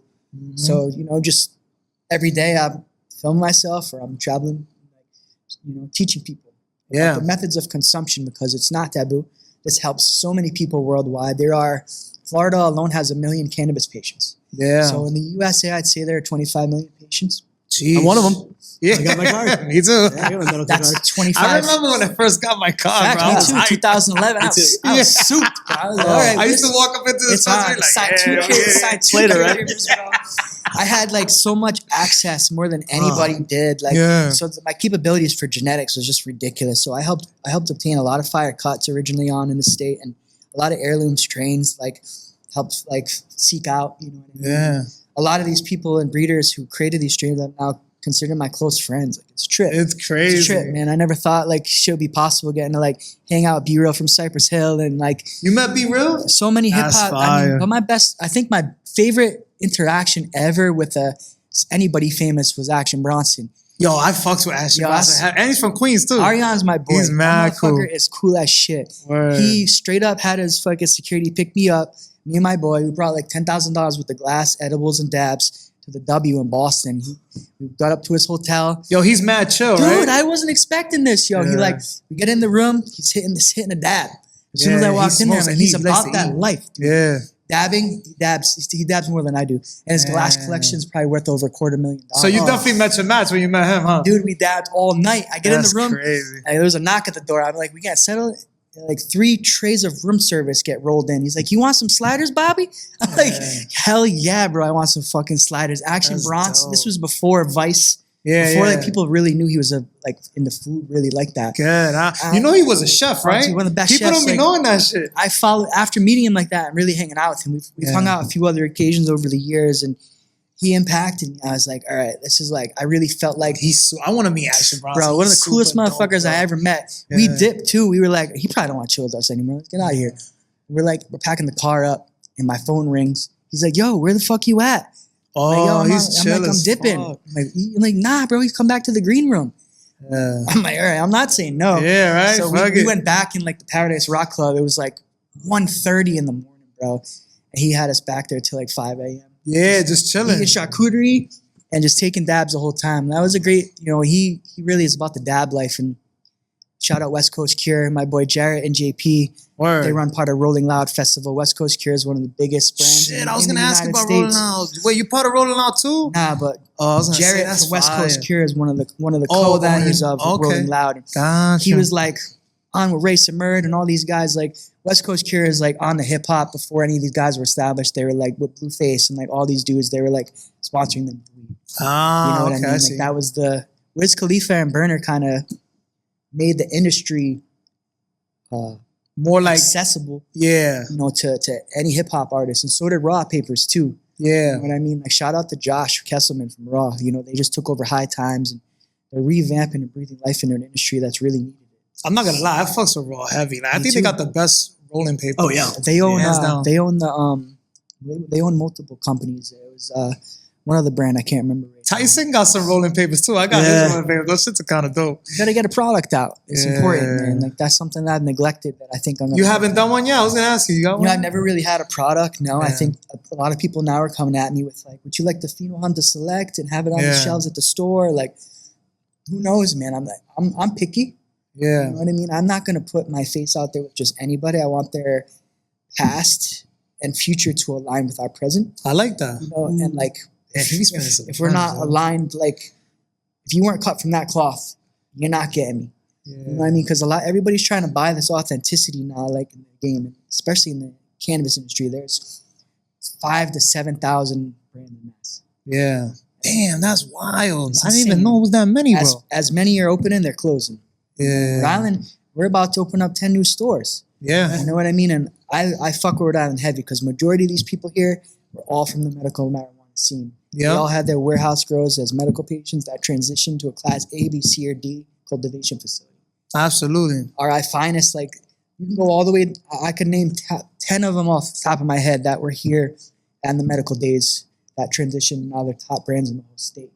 So like the few of them risk their freedom. Rhode Island's got it like that. I always say, like, people ask me, well, what's your favorite state or favorite market to go to? It always brings me back home. So you really feel like we could go toe to toe with any of the All best. day. So we Yes. got that good shit in Rhode Island. Rhode Island's so unique because we're so craft. There is no such thing as an MSO dispensary brand here. I mean, they operate here, yes, but they aren't vertically integrated. They're not growing here. The cultivators here, there are 65 of them.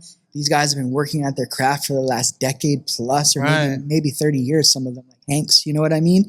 And they've perfected it. And they're pheno hunting and paying large amounts of money for extremely unique and rare elite cuts. Yeah. So it's like, if you're able to put your fucking money where your mouth is in this scene right now, you're going to have extreme advantage. Yeah. Because it's all about the genetics at the end of the day. You know, man, like super boof this, like there's so Yeah. many, like there's waves, the Gorilla Glue, the GMO. I was gonna say, what's your favorite right now? Give me like 2 strands if like I want some Yeah. fire shit. Man, What are some of your favorites? I'm fucking with that Zope. That Zope is like one of my favorite strains right now. Any true Skittles profile, like none of that Fugazi shit. Like I'm really, really loving that. Yeah. And then I would probably say, that's a good one. We had to get the info. We with the guy today, bro. I think We didn't that- come to play. I would probably bring it back to that Tropicana cookies, man. Like, Tropicana cookies. oh, like I was always a gas man, Cam Sour OG for life. But now Yeah. there's this like citrus wave that's really been appealing to I me. kind of like that And, too. like, Yeah, that when it has orange like that. Tic Tac, Yeah, I or like fucks with that orange Tic Tac to peach ring. So I'm really about Yeah. like papaya to like, you know, both of those strains right now. Like, I'll smoke it all day, every day.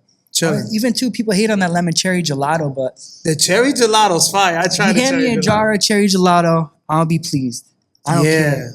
Yeah, I've What smoked about the like- moon rocks? You fucks with the moon rocks? You know, a lot of the times the moon rocks was a way to disguise very low quality flour Yeah. to make it a little bit better. So the tactics with them weren't honest from the forefront. In the I was start. soup when I first got some moon rocks. I was like, Well, now this is people so have fishy. caught on, so they're making exquisite level moon rocks. Yeah. So I can fuck with like a really high end moon rock. Yeah, 'cause Right. I always loved that blonde hash. That was like how I got into hash in high school. Was someone gave me a little puck of blonde, Yeah. and I brought it home to my mom, and she's like, "You didn't even know what you got." And she's like, she got a tack and a mason jar and some straws. She's like, "This is how you smoke it."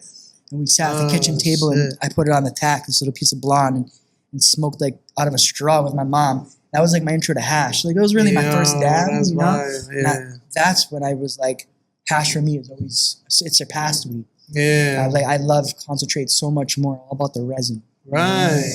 I like that. You really fuck with the dabs. Like, I do. that's dope. I That's dope. fuck with it all though.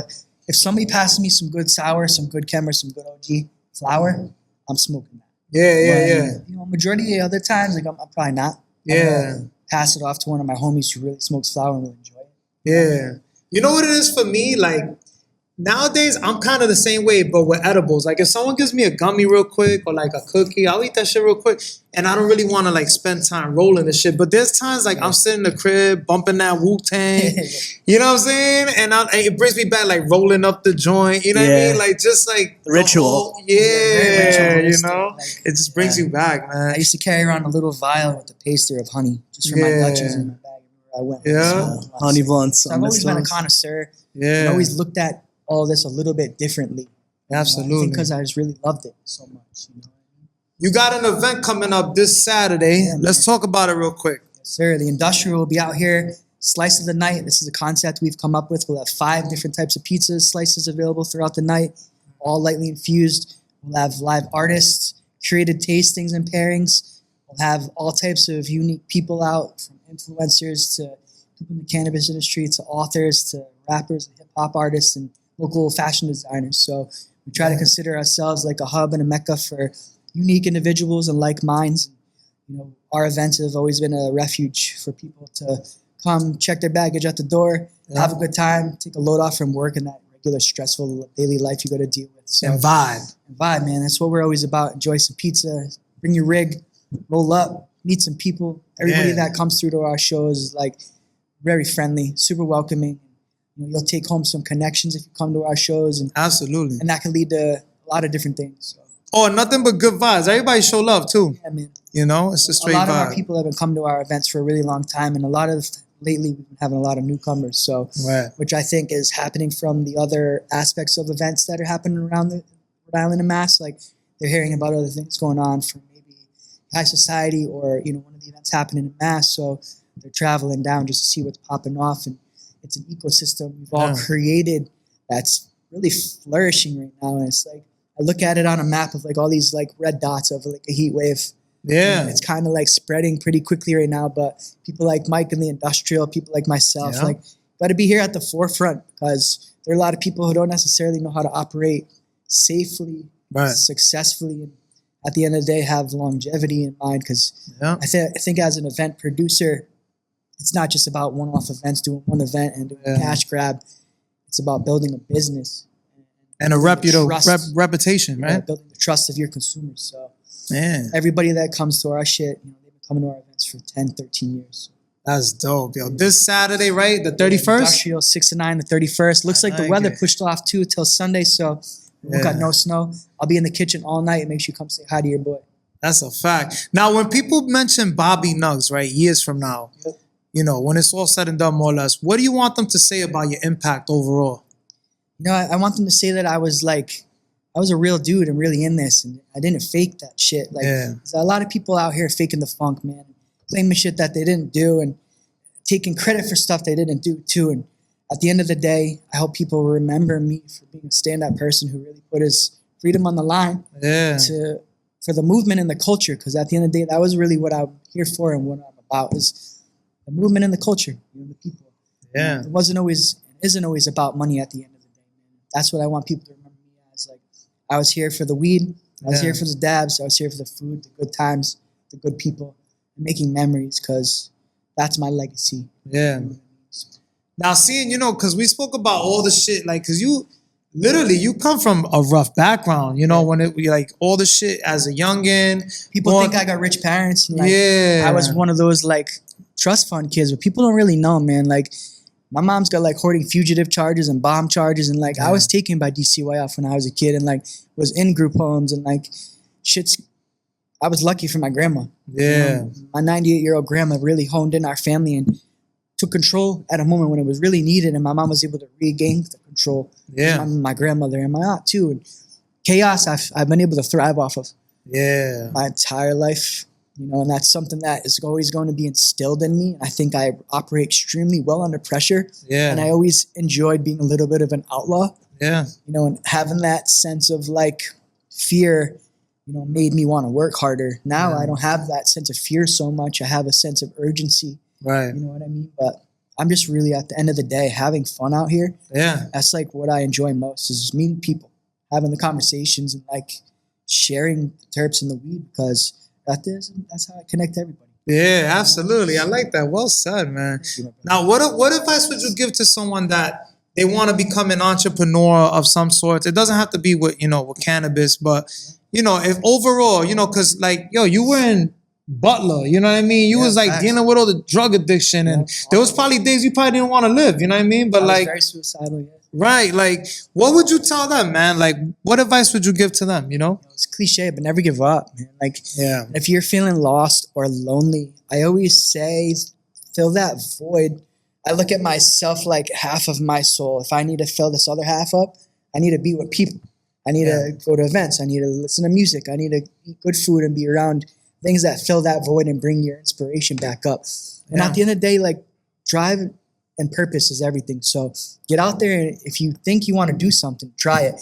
There's no better time in society than right now to really gamble shit, man. And like, you could be a fashion designer, you could be a hip hop artist, you could be a podcaster and make a living off that, which I think we're in a super special moment of society right now with all that stuff coming from that mindset of you could only work a 9 to 5, you have to go to college, you cannot be successful by being yourself. It just goes to show nowadays, like, I think half of society is like taking that risk. They're dropping the 9 to 5 and they're like, well, fuck it, I could go pick that back up if I want to. I'm going to try this for now. If it works, it works. If it doesn't, it doesn't. But you'll The think beauty of social media and you'll the think internet, yourself, right? bro, that you did. Because let me tell you right now, after doing this for 18 years, I'm so thankful I made that decision. Right. People thought I was nuts. My friends' moms are like, you can't hang out with him. He's doing this weed shit. Like, those same people come to me for advice now. I love it. You know what I mean? So just at the end of the day, get out there and do the shit, because now's a really good time to flourish as an entrepreneur and as an individual. Weird that you said that, I have to say, because being Spanish, like, bro, like, Spanish people, they find out, my whole family, when they found I out can only I imagine. started smoking, they're like, he's gonna be a loser. Like, he's smoking that Culturally garbage. too, I like, think there's a bit. There's still many gaps there, and regardless if cannabis has gone mainstream, that's my thing. There are so many avenues for people out there to really do something out here, and not only for yourself but for other people too. And I think if you're gonna make that conscious decision to be an entrepreneur, focus on your impact, because that could lead and tip the scales for you. So make sure you're giving back out here too, because that's also an incredibly important part to being successful. Is paving the way for other people and carrying the fucking torch, yo. Chris, when your parents found out you were smoking weed, what happened? They was pissed. I got grounded. Yeah. Yeah, I still remember my mom finding out because I smoked that cat piss in the shower, thinking that it was gonna mask the smell. that was a bad decision, but luckily my mom was always super supportive. And before I go to school, she'd pat my pockets, make sure I wasn't bringing bowls to school. That was me, dude. I was like, but man, I you were like the peoples I used to hang out with. I go smoke at Bobby NuggZ crib. Yeah, me too. That was my house. Yeah. Majority of my friends, my mom she'd rather have us smoking in the barn, that makes safely on the sense. property, than driving around town with these cops looking for me, because every fucking cop knew who I was. I was from a town with 500 kids in my high school. Yeah. You know what I mean? So it's like, still to this day, if I go to town, they'll stop me. Really? To this day? It happened 4 years ago. They're like, Bobby NuggZ, how are you today? None of them had ever addressed me by that before. Yeah. And I'd only been stopped by when I was younger. So I was like, oh, fuck. Yeah. Did you respond with, that's Mr. NuggZ to you? No. I'm like, everything's great. And honestly, the cop that had come to my house to put me in an ambulance when I had a mental breakdown. Oh, you see? So he was like, props, kid. That's that's dope. special. That must have made you feel like, you know what I mean? Like, yo, That shit was crazy. I went through all this shit, but I'm here. I'm still here. I tried getting my weed back from that motherfucker. I called the police station. He's like, you're pushing it now. Dude, he did too. It's crazy because a lot of them, like, they suffer PTSD in their own ways, and I think cannabis can help them in a lot of ways too. I'm gonna be honest, that's kind of why I don't talk to my pops now, is because of me smoking weed. That's like, crazy. It's a shame. Very militant, like, oh, you do that, disowned me. Like, That's not fair. I still to this day, I just don't do it as all, but weed, oh man, we love smoking weed. You know what I mean? Every time we do something together. Yo, for real. No bullshit. Speaking of all that, we're going to get into Album of the Week. Album of the week on the Jmack Experience Podcast. Album of the Week this week is Everywhere You Look by Currency. I know you fucks with Currency. All day, man. Yeah, My he just boy. dropped a new one. He's one of the first, like, raw artists, actually. Really? Spitter, yeah. That's dope. We're going to get into Movie of the Week. Movie of the week on the J-Mack Experience Podcast. Movie of the week this week is GOAT, starring Gabrielle Union, Steph Curry, Angel Santino. It's an animated comedy. It drops on the 13th of February. Now, we're going to be wrapping it up shortly. What's next for Bobby NuggZ, man? Anything you want to promote that we didn't speak on or we might have missed? Yeah, so we can announce now officially we just signed the contract for NECAN, New England Cannabis Convention. Is coming to Rhode Island at the Amica Mutual Pavilion. Nice. In September 23rd and 24th, I believe. High-end Events will be helping facilitate all the programming, so we'll be dealing with all their moderators and all their panel discussions throughout the entire weekend. We'll also be stepping in to help with creative marketing, bringing in a bunch of unique brands, people like yourselves, podcasters. Yo, we got to get in there. So they're going to be in mass in April. They'll have at least 15 to 20,000 people at that show. Rhode Island's going to be lit. We're planning a bunch of stuff for the new year. We'll be up in Massachusetts a lot, finalizing and learning about this new social consumption guidelines and rules that have just went out because now social consumption is legal in Massachusetts. Yeah. Dispensaries will be able to throw their own and sell their own cannabis at their own events. Oh. So times are changing, man. Just out here evolving. Yo, we came a long way, right? We did. It's crazy, man. Like, still to see the advancements happening all the time. Like, I always love weed so much because of the constant changes and evolution of it all. Right. Because just when I think we figured it all out, there's one new thing that pops up. I'm like, holy shit. So seeing the CBD to THCA and the rosin and the dabbing, and it's never going to end. As long as there's people out there breeding new strains and creating culture around new strains, there's always going to be that counterculture aspect of all this. They're never going to be able to take that from us. You feel like it's only going to keep evolving no matter what? I do. Schedule 3 is kind of scary, but it just proves in a lot of ways that cannabis has medicinal value. You know what I mean? Which we all knew. But it all comes down to the consumer at the end of the day. Be about the community, about the culture, because it falls in your hands. You have the power as a buyer to, who says what and who you purchase from. So. Don't forget to plug your podcast. Yeah, man. That's let's talk about that. Gonna end it out with the podcast. Yes, carry the torch, baby. All these years, I've been able to operate and be invited on podcasts all over the world. Nice. I've spoken on dozens all over the country. So you said panels and the whole nine, right? Since 2023, I facilitated over 70 panel discussions. Damn, that's for wild. 2 expos. So that's a big part of my life is educating and being a public speaker. So But tell us about Carrying the Torch. yeah, man, Carrying the Torch podcast. That's my new podcast. How many episodes in? We're 4 episodes in right now. We Nice. just started in September, but we're actually booking out for the remainder of the year. Carrying the Torch podcast basically exists to illuminate the pathways by visionaries from all walks of life. We just had my homie Big Nate All-Star, who just signed the Wu-Tang's record I label seen on the that. show. That was fire. Yeah, Big Nate's the man. We had Chem Dog as our first guest. Chem Dog was one of the originating founders of the Chem Dog strain. Oh, he had a good interview too. I watched that Chem too. rocks. My boy made that fucking that clip was for us, dope. about to break 15,000 views real quick. Yo, So- let's go. yeah, I man. appreciate It's it, all bro. about the collaborations, Yeah, family. hell Shout yeah. out. So Big Carrying the Torch facts. podcast, that's my new project. We're going Right. all in on that. We got 12 to 16 episodes scheduled and booked for the new year. 4 events. We're actually trying to go to Las Vegas. Dope. And we'll be back down to Miami. So we'll be interviewing hopefully anywhere from maybe Gary Payton. We're trying to reach out here, and we're going for some higher caliber guests and just trying to share the platform, tell the stories of all people who carry the torch out here in life, man. I got a question. What made you want to go with that name instead of like the Bobby NuggZ podcast or something like my that? mentor, Michael Malta, the King of Pot, passed away in 2013 suddenly from a heart attack. Yeah. After he passed away, I helped generate a bunch of funds for fundraising for him to have a memorial. And after that happened, I started throwing events a lot. So everybody kept telling me, yo, Bobby NuggZ, you're carrying the torch, bro. Yeah. That's After dope. Michael Malta passed away. Yeah. But also at the same time, I carried a torch with me everywhere I went for the last 12 years taking dabs. You know what I mean? So that's that- a fact. Brandon. Has that, Literally. has That's the that marketing double, right there. that double meaning. Yeah. Has that double meaning shit. But honestly, it meant a lot to me. Yeah. That people would always say I carried the torch Big after facts. someone who meant so much to me died. And he believed in me. He put me on. The King of Pot, that was his name. He was a Boston radio show personality and cannabis activist for the Boston Freedom Rally. Nice. But, that is really what inspired me to come up with that name. That's fire. I like Incredible. it. What do you got next? Can we get an exclusive? You got anybody special on the show? Or? Yeah, man. Up next, we got my boy, the Wicked Snacker, Steve D'Amato from Boston.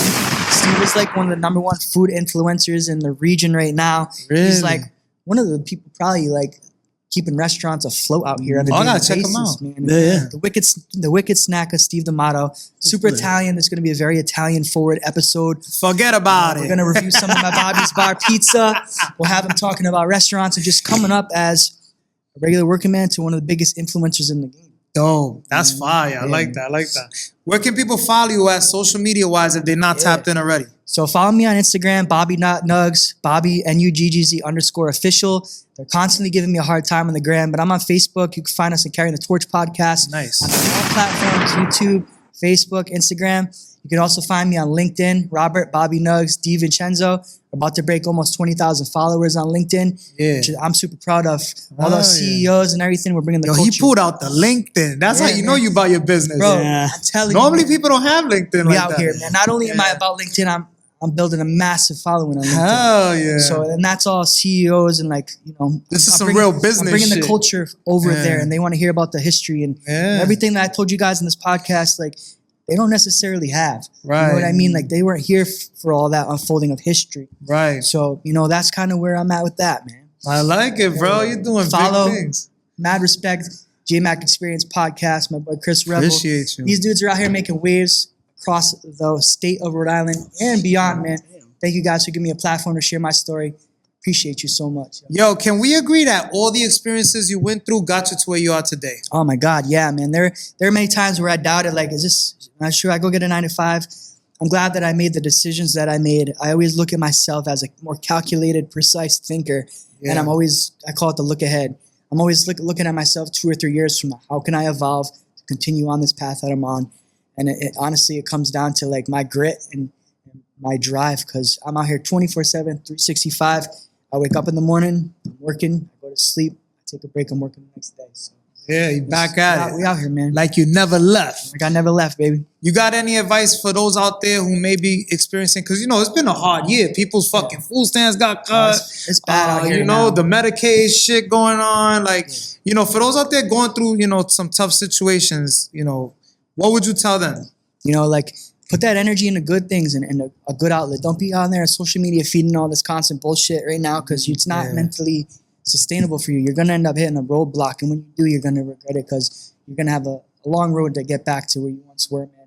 I see a lot of my friends and the people that I grew up with potentially having even schizophrenia coming out about now from all this political shit. So, fill that void with positive things. Yeah. Relearn, reestablish those old hobbies, man. If you had something you loved doing and you forgot about it, bring that back. Yeah. It's all those little things and that little bit of effort every day to scratch that surface and to eliminate those negative thoughts and put the phones down for a little bit. Put the phones down for a little bit. I think that's enjoy yourself. Incredibly important, and spend time with your loved ones. If you don't have any loved ones, get out there and meet new people, man. Because a lot of us are in the same boat. I think since the pandemic, we're all kind of scared to mingle like we used to be. Put yourself out there, man. Get outside. It's good for you. Yo, Chris, you got any final thoughts or questions? I mean, my final thought is consume cannabis, not alcohol. Right. Yeah. To the youth. What about for Bobby NuggZ? You got anything else you wanted to ask? Oh man, we touched on everything. Yeah, we had to. I'm Great blown show. away. We didn't come in for nothing. I said, we're gonna do this together. We're gonna really get into it. We both really truly appreciate your vulnerability, your honesty, you and very kind of much. talk about the stuff that people That don't want to talk connection about. You knowing my psychiatrist. Yeah, that was like. I've never met anybody that knew him. Yeah, we both relate to that. We're in different worlds on different. I've worked Cannabis in and mental health go hand in hand. Oh yeah, Absolutely. It's so funny. I worked at Butler. I used to work in group homes. I spent decades before I left to go to media. Respect. So it's like kind of funny. I'm like kind of flip flopped in a weird way. Yeah, kind of. I love that. No, absolutely. Like, and Jmack, fucking go. Oh man, Host with the most over here, fam. I love y'all, man. Thank you so much. 143 episodes? Nah, this is 134 right now. 134. I knew it. By the time My the dude, month's over, staying we'll be at busy. 140. Bro, that's something to be proud of, man. That's so much time and dedication and Oh effort. man, it's been rough, bro. I appreciate you sharing your stage with me and giving me the Absolutely. opportunity to chop it up with you and really get to know you as well, man. 'cause I appreciate it. I see you. I'm out here following your rise. I'm excited to see where you continue to take things, my man. Told you, Ryzen, but you never believed me. Nah, I see you. I tell My you. dude's got star power out here, man. You know what it That's what I is? said. That's what makes my day. Things like that, because it's funny. I was just talking to Mike the other day, and it's like sometimes you don't feel those appreciated. And it's not like you don't want people to kiss your ass and shit, but like it's just the smallest of recognition that like Agreed. keeps you Goes going. a long way, man. Which is super dope, and I truly appreciate that. I'm super humbled, man. And we didn't want to waste your time overall because Nah, we're like, no time this- wasted, man. This is one of the goats, if not the goat. I'm stoned when it comes to too. the Are you weed stoned? shit. Yeah, fucking yo. I think I this zoned out a shit couple was flowing, times. and I'm like, yo, we literally like almost an hour and a half. You know what I mean? Oh, damn. Conversation. We can go Thank for you. another hour. And a It's half, just I been guarantee you. crazy. Now, any last words or special shout outs that you would like to mention, my brother? You know, shout out again to my wife, Bobby NuggZ. Without you, I really couldn't do as much of the things I do in this awesome life I'm part of. So Dope. shout out to the weed community all over the globe. You guys put me on to such a great way of life. And I'm super humble and grateful every day to be out here and doing this shit. You know, shout out to Rhode Island, man, my home state. Overall. 401 for life. Small state with the biggest heart and the fucking best dank, yo. Hey, let's go. I like it. Yo, I got to shout outs to sponsors. Shout outs to Black Sheep Seymour's. Shout outs to Spaced Out Snacks. Shout outs to Vitamin Energy. Shout outs to my brother Chris Revill, man. Make sure y'all show him some love. Yo, shout outs to Mike from Atrium's Events. Woo! Yeah, Make sure you let's hit go. him up if you want to rent out the space or do an event. It's a lovely space. They also have a bar. They provide catering. So great sound system. Make sure you hit them up and let them know that the JMack Experience podcast referred you. Yo, am I missing anything else? I want to make sure we sign out the right Nah, way. we good, family. we got Thank it. you guys, man, so much for the opportunity today to join you on JMack Experience. Big I'm facts. super honored and I'm hyped for you dropping all this content, fam. Yo, much Let's go. love, bro. 2026, we coming for you. We coming for you, real talk. The JMack Experience Podcast, episode 134. Bobby NuggZ came through. Shout out to Chris Revill for holding it down, co-hosting my right hand. Yo, we're signing out, man. You already know what it is. Oh. Grah. Thanks for coming on the JMack Experience Podcast. Be sure to come on for another episode every single week. Until next time, peace. Yo, if y'all want to submit your music, right? Make sure you submit your music to the JMack Experience Podcast at gmail.com. We're going to do something different this year. Submit your music. We're going to do, how about this? I'm going to start doing something crazy. Since we're always booked up, whoever got the dopest track that you email, whoever got the most fire track, I'm going to bump you ahead of my schedule. Instead of you having to wait, whenever I got an availability and stuff like that, I'm going to bump your spot and you're going to be able to come on the week of if you got some motherfucking fire. But the track got to be fire. It can't be no fucking bullshit. It got to be, bars. You know what I'm saying? That's the shit I like. I don't want to hear none of this shit. I don't know what the fuck you talking about. But I want to hear some straight bars. If you got something crazy, lyrical, some shit you could feel, we going to bring the real shit back. You know what I mean? Which is coming back. But yeah, email that shit to the JMack Experience Podcast. Send your music in. And I'm going to be the judge, and I'm going to see if this shit's fire. If it's fire, we're going to premiere it. We're going to get you on the podcast ASAP.